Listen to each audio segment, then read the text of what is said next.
반갑습니다. 다 큰 자녀 싸가지 코칭 이병준입니다. 주제에 따라서 강의를 계속 해가고 있는데요. 중간에 어떤 부모님들께서 이 주제를 다뤄달라는 요청이 있어서 오늘은 이 부분을 좀 다루도록 하겠습니다.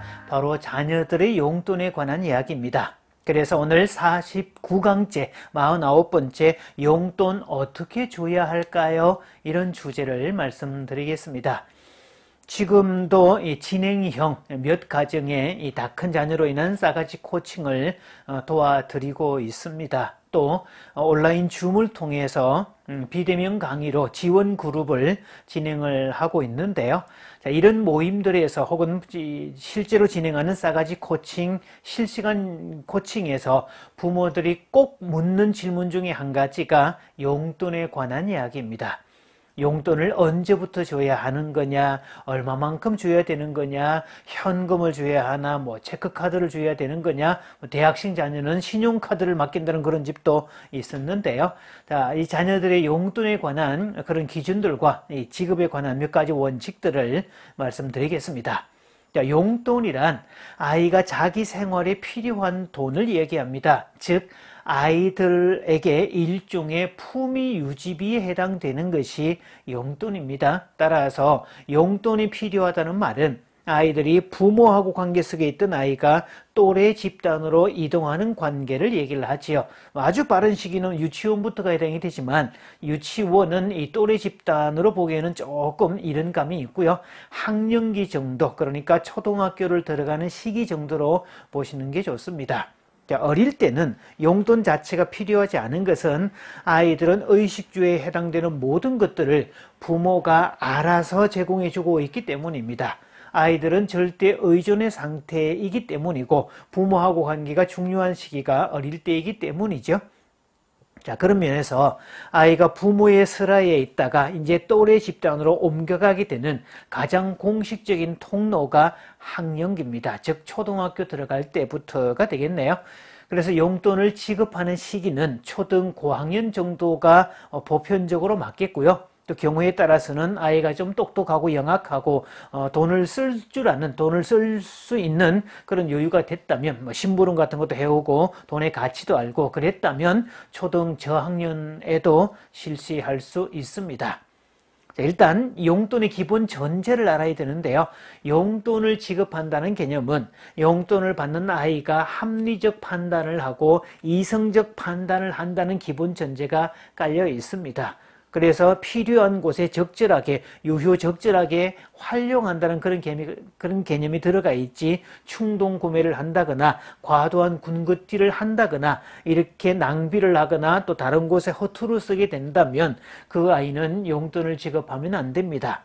아이 스스로가 용돈을 받을 자격을 박탈했기 때문입니다. 물론 처음 용돈을 지급하고 아이가 그런 행동을 보일 때 처음에는 부모하고 계속 이야기를 통해서 피드백을 통해서 교정해 나갈 수 있다면 더더욱 좋겠죠. 그러니까 최종 결과는 돈을 함부로 쓰는 게 아니라 돈을 적절하게 쓰는 법을, 자기 통제력을 가진 상태에서 돈을 쓰는 것을 가르치는 데 있습니다.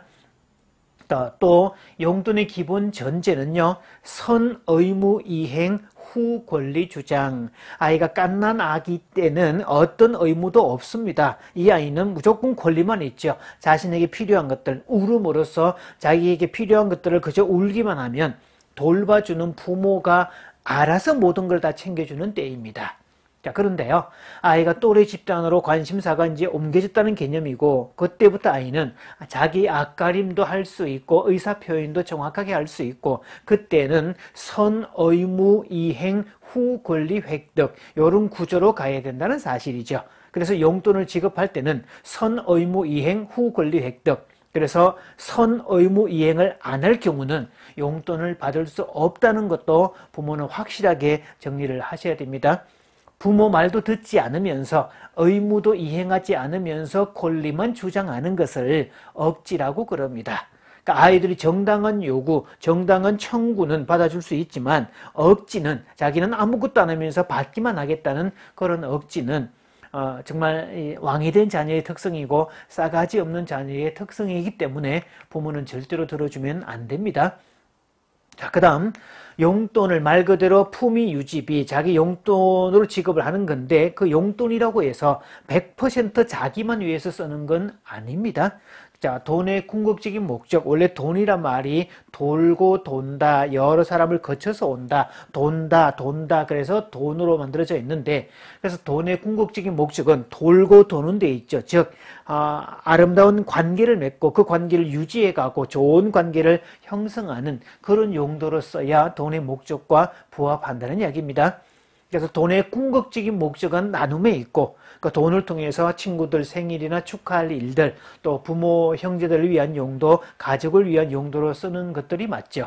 또한 돈을 통해서 관계를 돈독히 하고 돈을 통해서 주는 기쁨을 더 알게 된다면 베풀고 나눔으로써 관계를 형성하는 관계 형성의 법칙을 알게 되는 효과도 있습니다. 자, 7번째, 용돈 지급은 반드시 봉투에 담아서 하시는 게 좋습니다. 현금으로 그냥 주는 거하고 봉투에 담아서 주는 것은 차원의 변화가 있습니다. 자, 어떤 강사님은요, 강의를 가서 봉투를 받을 때 꼭 그 봉투를 가슴에 꼭 껴안았다가 그 다음에 뽀뽀를 하는 그런 리추얼을 행한다고 하는데요. 자, 그렇게 돈에 대해서 감사하는 마음을 갖고 드디어 돈님이 저한테 오셨군요. 그렇게 소리내서 얘기를 하고 그렇게 할 때 자신의 일이 훨씬 더 잘 되는 것을 경험했기 때문에 자기는 돈을 받을 때마다 꼭 가슴에 품어주고 뽀뽀를 하는 그런 의식을 행한다고 합니다. 돈이 우상이 되는 이 만문주의는 문제겠지만 돈을 귀하게 여길 줄 알고 허투루 쓰지 않는 태도를 형성하는 것은 우리에게 아주 좋은 일입니다.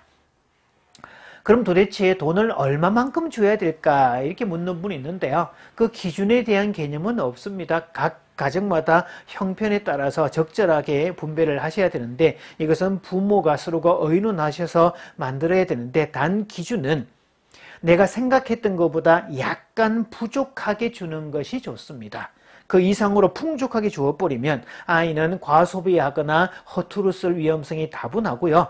이 정도가 필요하다고 판단되는데 그 필요한 금액만큼에 딱 맞게 주는 게 아니라 필요한 금액보다 약간 모자란 듯 지급하는 게 훨씬 낫죠. 그래야 아이는 아껴 쓰는 법도 배우고 계획에 의한 지출을 하고 또 용돈으로 부족한 부분은 본인이 수고를 해서 그 부분을 충당할 수 있도록 그래야 돈에 귀한 것도 알고 그렇게 수고를 통해서 뭔가를 구입하거나 얻었을 때 그 물건에 대해서 애착도 갖고 귀하게 여기는 그런 법도 알게 됩니다. 자, 오늘은요, 이 용돈에 관한 이야기 몇 가지 쭉 드렸었는데, 자, 다음 시간에는 이 성인 자녀, 대학생 자녀에게도 용돈을 줘야 할까요?